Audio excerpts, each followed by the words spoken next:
Türkmenistan we Özbegistan strategik hyzmatdaşlygy çuňlaşdyrmak babatda ulalaşdy. Türkmenistanyň prezidenti Serdar Berdimuhammedow we Özbegistanyň prezidenti Şavkat Mirziyoyew 21-nji oktýabrda iki ýurdun arasyna strategik hyzmatdaşlygy çuňlaşdyrmak barada jarnama gol çekdi. Bu barada Türkmenistanyň döwlet habarlar agentligi we Özbegistanyň prezidentiniň medpuwat gurulugy habar berýär. Özbek prezident Türkmen kardeşiniň çakylygy boýunça 2 günlük resmi sapar bilen Aşgabatda bolýar. Saparyň çäklerini iki ýurdun döwlet başdanlarynyň arasyna 21-nji oktýabrda Aşgabatyň Owulhan köşkleri toplumyny iki çäk gepleşikler geçirildi. Gepleşikleriň dowamyny iki taraplaryň hyzmatdaşlygyň durly meseleleri maslahatlaşyldy. Şeýle-de Sewit we halkara gün tertibiniň möhüm meseleleri boýunça pikir alşyldy. Soňra iki ýurdun wekiliyetleri giňeldilen formatda duşuşuk geçirdi. Şeýle-de iki ýurdun döwlet başdanlarynyň gatnaşmagyna medpuwat konferensiýasy geçirildi. İki taraplaryň gepleşikleriniň ýa-ni iki lider Türkmenistan bilen Özbegistanyň arasyna 2017-nji ýylyň 6-njy martyna ulalaşylan strategik hyzmatdaşlygy çuňlaşdyrmak barada jarnama kabul etdi. Özbegistanyň reforma wadalary bilen 2016-njy ýylda häkimet başyna geçen Şavkat Mirziyoyew özüniň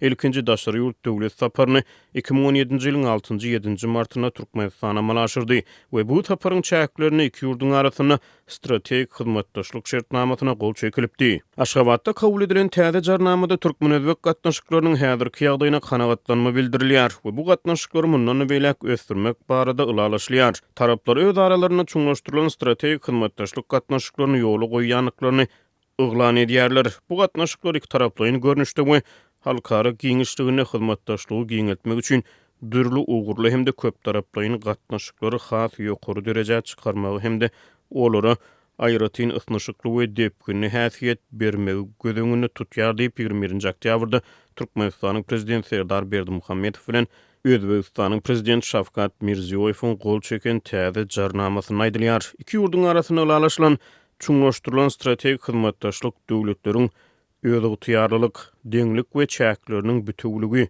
serhetleriniň bozulmazlygy, içerki işlerine gatnaşmazlyk, özara hormatlamak we özara bähwet ýöreliglerini olaryň berjaý etmegine esaslanýar. Şeýle hem şu ugrlarda giňerimli hyzmatdaşlygy ösdürmegi gödüňine tutýar. Siýasy hyzmatdaşlyk babatyna iki ýurdun döwlet başdanlary mundan ebelek duşup durmak, iki ýurdun arasyna parlamentary gatnaşyklary ösdürmek we daşary siýasat edaralarynyň arasyna geňeşmeleri ýygyderli geçirmek boýunça ulalaşylýar. Şeýle-de taraplar Birleşen Milletler Guramasynyň garaşsyz döwletleriň arkalaşygynyň Ýewropada howpsuzlyk we hyzmatdaşlyk guramasynyň Merkezi Aziýa döwletleriniň başdanlarynyň konsultativ duşuklarynyň Türki döwletler guramasynyň hemde beýleki köp taraplaryň düzümleriň we görnüşleriň çäklerini ýeşçen hyzmatdaşlygy dowam etmek. Şol sany iki tarapyň gyzyklygyny bildirýän meselelerini we başlangyçlaryna seredilenini özara goldaw bermek barada ulalaşdylar. Howpsuzlyk hyzmatdaşlygy babatyna taraplar terrorçylygy,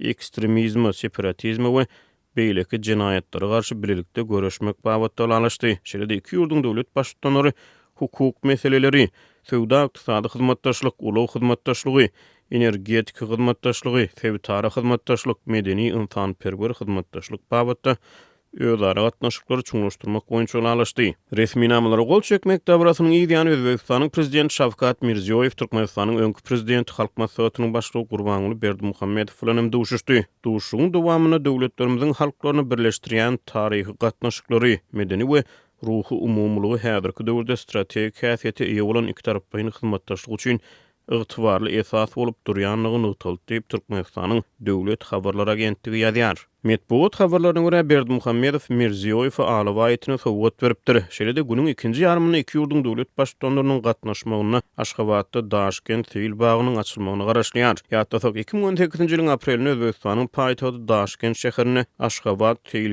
açyldy. Şeýle-de Özbegistanyň Xarezm welaýatynyň Ürgenç etrawyna Türkmen-Özbek dostluk öýi açyldy. Şu ýylyň noýabryna Türkmenistanyň Daşowdy welaýatyna Türkmen-Özbek dostluk festivaliniň geçirilmegine garaşlýar. İki ýurdun arasyna döwlet derejesine gatnaşyklar ýygyjamlaşýan mahaly Türkmenistanda ýaşaýan özbek azlyklary bu ýurtda öz hukuklarynyň kemtidilýändigini aýdýarlar. Hökümetara duşuklarda Özbegistanda ýaşaýan türkmen azlyklarynyň ýa-da Türkmenistanda ýaşaýan özbek azlyklarynyň hukuklarynyň ara alınıp maslahatlaşylýanlygy ýa-da däldigi resmi habarlarda agzalmaýar. Merkezi Aziýanyň iň köp ýylatly ýurdu bolan Özbegistanyň Türkmenistan bilen arada 1621 kilometr barabar umumy serhedi bar. Iki ýurdun milli azlyklary serhede goly Sewitlerде ýaşaýar.